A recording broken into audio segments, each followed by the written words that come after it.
పెళ్ళిళ్ళకి డబ్బులు ఇచ్చి తీసుకొస్తుంటే ఇంకేం చెప్తామండి.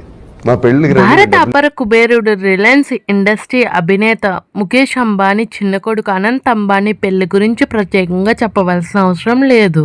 దాదాపుగా 7 నెలల నుండి ఇదే వార్త సోషల్ మీడియాలో తెగ చక్కర్లు కొడుతున్నాయి. ఇది ఎలా ఉంటే ముఖేష్ అంబానీ కూతురు ఈషా వివాహం కోసం 700 కోట్లు ఖర్చు పెట్టారు. 2017లోనే ఈ పెళ్లి భారతదేశ గర్వించదగ్గ అత్యంత ఖరీదైన పెళ్లిగా రికార్డు సాధించింది. ఈ పెళ్లికి దాదాపు ఈ 7 నెలల్లో 5,000 కోట్లు ఖర్చు పెట్టారు. ఇప్పుడు ఇది ప్రపంచంలోనే అత్యంత ఖరీదైన పెళ్లిగా రికార్డు సృష్టించింది. ఈ పెళ్లికి భారతదేశంలోంచే కాకుండా ప్రపంచ దేశంలోంచి అందరూ సినీ రాజకీయాలు విచ్చేశారు. పెళ్లికి టాలీవుడ్, కాలీవుడ్, బాలీవుడ్ అని తేడా లేకుండా ఎంత పెద్ద సెలబ్రిటీ అన్నా రావాల్సిందే. జూలై 7 నుంచి స్టార్ట్ అయిన ఈ పెళ్లి వేడుకలకు Tollywood, Bollywood, Kollywood actors, heroes, heroines, side actors అందరూ విచ్చేశారు. షూటింగ్స్ కు బ్రేక్ పెట్టి మరి జూలై 14 వరకు అంబానీ పెళ్లిలోనే పాల్గొన్నారు. ఒక మూవీని చేయడానికి 50 నుండి 100 కోట్లు తీసుకునే స్టార్ హీరోస్ షారుఖ్ ఖాన్, అమీర్ ఖాన్, సల్మాన్ ఖాన్